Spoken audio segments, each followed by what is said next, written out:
B.S.Abdur Rahman University, earlier known as B.S.Abdur Rahman Crescent Engineering College. I am Saira Banu, Assistant Professor Senior Grade in the Department of Computer Science and Engineering from B.S.Abdur Rahman University.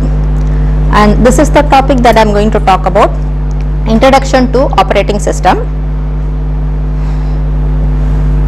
First, we must know what an operating system is.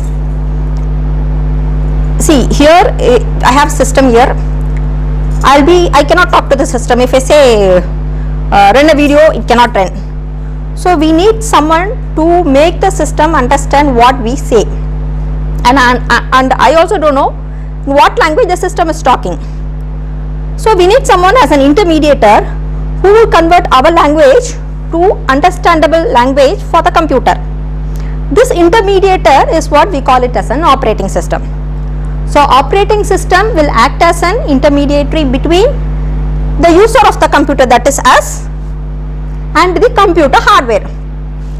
Here the computer hardware is the memory disk, the mouse, the wires connected, projector, anything connected with the computers, the memory inside the computer, RAM, pen drive if I have connected. So all these we call it as computer hardware. So if I want the computer hardware to work what we say, then I need the operating system. So what can be the goal of an operating system? Why this operating system is, why it was developed? See, the ultimate aim of any machine is make the human or the user to use it. Only if the machine is convenient and user friendly for the user, he will be using it again. Suppose if I don't know, if I have some thousands of lines of code to use this mouse, I will never touch this mouse again. It is very easy for me to just handle it, right click, left click, just with a one finger click. Because of that easy to use only, I am using it. So the major goal of an operating system is to make the hardware connected with the computers usable by the user. It must be easy for us to use it. So the operating system to make it easy for us to use it. And second thing is, I am saying, sir, if I use a computer, I have a screen in front of me. This screen we call it as the user interface screen. This is the screen which is interfacing or communicating with the user and the hardware. So if I am not seeing anything over here, it will not be easy for me. Only if it shows some icons, if it shows some Microsoft Word, it will be easy for me. If I keep my mouse on it, it must say click, right click or left click. If I right click, it must say copy, paste. It must not make me remember many things. It must help me every now and then. So the ultimate aim of this operating system is to make the computer system convenient to use. That is, the user interface screen must be very convenient for the user. And second thing is the hardware. That is, all the memory, disk, everything must be used or utilized efficiently. So when I speak about the computer system, the four main components is, the first one is the user, that is us, and the computer hardware, everything connected with the computer, and we have the operating system which is going to communicate with us, that is the user, and the hardware. Why it is communicating is, if I click on some video and if I click on it, it is running the video. How it is running? You have some softwares, programs at the back of it which will make the video to run. So those programs we call it as application programs. And when I switch on this power button, some light is glowing and afterwards something is booting up here, and finally I can see the window screen. So what is happening is, we have some system programs. The system program which is not modifiable by us. It is written in the read-only memory where we cannot go and modify it. These system programs are loaded and it will make the OS to load into the kernel and the system is switching on for us.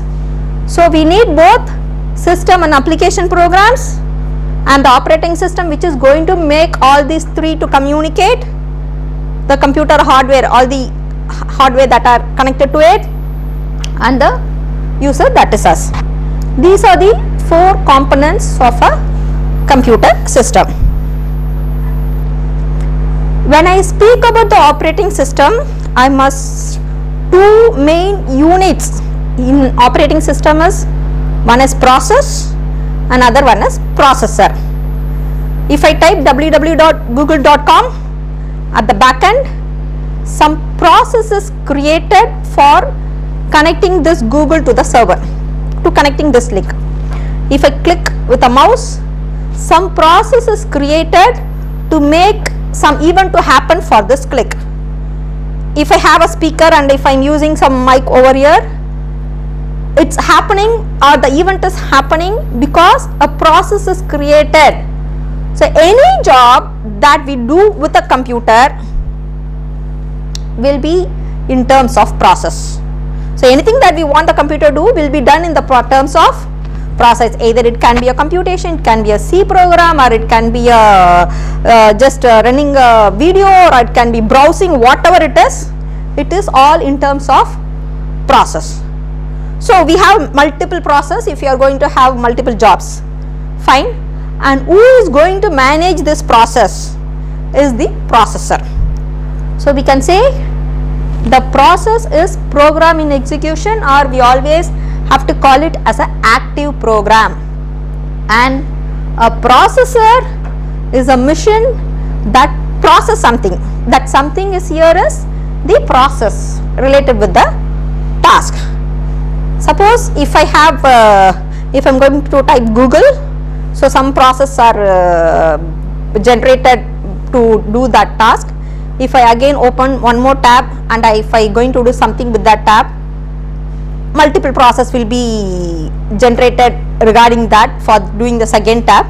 So when the number of processes increases, the time to finish the job will also increase. If I am going to open 15 tabs, so obviously my system working or the response time will be reduced depending on the number of process. Why that is happening? Because one processor can do only one work at a time. It cannot do it cannot do 2-3 works at the same time. It cannot put chapati as well as it cannot put puri one side, and it cannot grind something. That is not possible. Even human, that is not possible. Maybe I can get a feeling that I am doing multiple jobs at the same time, but not parallel. I am not doing parallelly, but what I am doing is I am putting dosa, I am leaving the dosa, and I am grinding the chutney. In the meantime, I will be putting chapati, but I am not doing at the same time. I am giving time slots. I am dividing my time and giving time slots for all this task. So this task is nothing but in terms of process. For all this process, I am giving time slots. 2 minutes for this, 1 minute for grinding chutney, and another 1 minute for putting the chapati. So even the processor, it cannot do multiple jobs or 2 jobs at the same time, but it will switch between the jobs. It will switch between the process so that the user will get a feeling that all the jobs are done at the same time. That is why when we type google.com, and in the next tab when we type Facebook, like that, even if you open 3-4 tabs, you can see the browser keep running, which shows that all the process are done at the same time, but it is not doing at the same time, but the processor is switching between the jobs or process in turns. 1 minute for the first tab, 1 minute for the second time. I should speak in microseconds, in terms of microseconds, so that the user will get a feeling that all the jobs are done at the same time. So I said that if I open one tab and if I am going to the next tab, the process will work for the next tab, leaving the first tab, or in turns it will switch between the process. But how it will switch between the processes is what we call it as interrupt. When the processor was working with one task, and if a higher priority task comes, interrupt is given to this first task and the processor will shift to the second task, and this jumping of the process we call it as quanta switching switching the processor switch between the process, and that can be done only through the interrupts. So we always call the operating system as interrupt driven. So the interrupts can be either from a hardware or it can be from a software. So if it is hardware, we call it as interrupt. If the interrupt is going to be from a software, we call it as a trap, T-R-A-P, trap. So I said that we have process and we have the processor which will work on this process for the execution of any job or any task.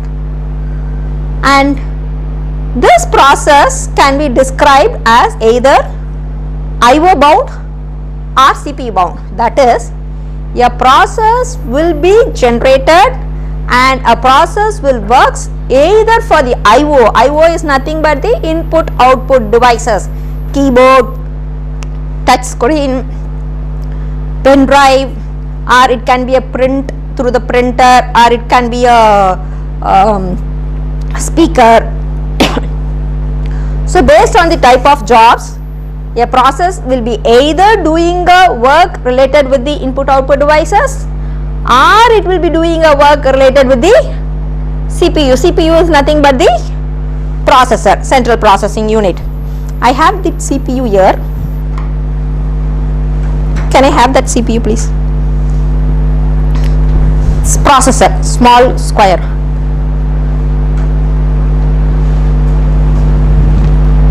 So this is the processor. It will cost around 15,000 or 17,000. This is the one which is jumping between the tasks. This has the processor. We have chips, whether it is dual square or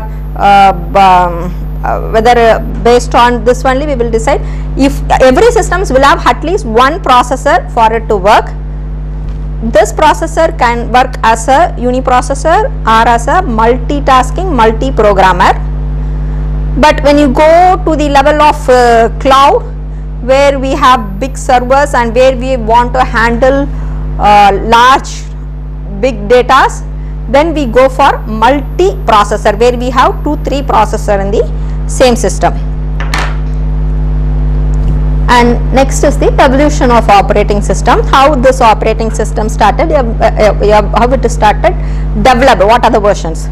So initially we had serial processing, then we went for batch processing, multi-programming, multi-processing, and then distributed. In case of serial processing, I said a processor can do only one job at a time. So when you give any task, it will do any job that we give will be converted into instructions, instruction sets, and each instructions will have multiple process involved in it. So in case of serial processing, one job will be completed, one process will be completed. Only after it gets over, the second process will start the work. So if a process is going to work with the IO, then CPU will be keeping idle. If the process is going to work with the CPU, then IO devices will be kept idle. So the resources are not utilized efficiently in case of serial processing. So they started evolved with this batch systems, that is batch processing. Here process with the same needs or same resources are batched together, and it was given to the compiler or editor by the operator. We need an operator for doing this work. So we call this batch system as operator driven, and this kind of systems were used in mainframes, batch programming. And this is one of the examples of uniprogramming, where when a CPU is Run means the CPU, the process is working with the CPU. So all the other systems here, the IO devices or memory, whatever it is needed is not utilized. All the other resources are kept idle and it's waiting. So it is again running with the CPU. When it is working with the IO process, IO devices, now the CPU will be waiting for it to do the job. So in case of uniprogramming, CPU is not utilized properly. So they came with multi-programming, where you can run 3 or 4 programs, a number of programs at the same time, but here still the processor will be working with one process only. It will switch between the process so that it will get a feel that all the programs are worked at the same time, are working parallelly, but it is not parallelly. Here it's a combined of all these things. Now process A is working with the CPU and now process B is working with the CPU, whereas process A will be dealing with some other work, either it will be standing in the IO queue or it will be dealing with some other resources. And process C, when process C is working, only process C will be working, whereas A and B will be waiting for the CPU. So at a time CPU will be, processor will be communicating mainly with one process only. Here ABC is the process and the rend is the part or the time slot where the process is communicating with the processor.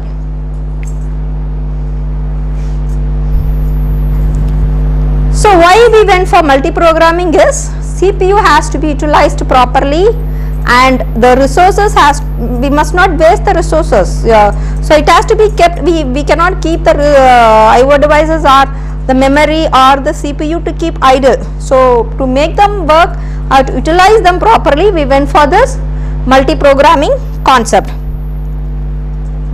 And time sharing is where we have one CPU and multiple users from various terminals, that is various places, can communicate with this or can use this system, and the CPU is switched between the, here each user, they have created their own process and the CPU is switched between the process or between the user, so that all the users will get a feel that the CPU is working for them at the same time. Whenever they communicate, they have a feel that it is working for them, but actually it is switching between the slots, switching between the users. And here the process time and the memory are shared among all the users. And multiprocessor is where we have 2-3 processor. All the laptops, desktops that we are using in our day-to-day life will have only one processor. When we go for big data, handling big data where they have multiple servers, there they use this multiprocessor concept. And multiprocessor, we have multiple processor and every processor will have a OS involved in it. Every processor will have one operating system. It can be the same operating system or it can be different operating systems. And they share a common memory for it. And distributed system is, we have the data and we have systems, and the systems will have the processor, and this is the network. It can be LAN or WAN, depending upon this network wire will change. If it is a WAN, they go for fiber optic cables, whereas in LAN they can go for twisted cables. And the data or the programs is loaded in, divided, it is divided and loaded in different systems, not a copy of it. If the data is available in the first system, it will have the next part of the data. See, 0, 2, 5 and 9 is here, and the copy of it is not anywhere else. And we have 1, 3, 6, 8, 10. So the data is divided among the CPUs, among the systems, and making it to work at the same time, so that work can be done in a very fast manner, and it's all coordinated. Even in software companies where the program, a big program is divided into different modules, and people will be, each systems will be working with the different modules, and finally they will integrate it and give it as a single program. So this is all about the introduction about operating systems. So if you want to become a OS developer, you must know how to use this process or how to pick the process for working, which will deal with scheduling the process for making it to work. That is a very important thing. That is we will learn about the process scheduling algorithms. Three famous algorithm is the first come first serve, shortest job first, and then round robin. I said that the process CPU will switch between the process in time slots. That is what is actually round robin is. Every task is given a period of time slot, and the process will attend that process for that time slot alone. Even the job has got over or not, it will switch to the next process. And next thing, that if you want to become a OS developer, you must know how to deal with the memory management, how the memory in the system is to be utilized, or how the data is to be saved and retrieved. That is again important thing that has to be taken care when you want to become a developer. Thank you.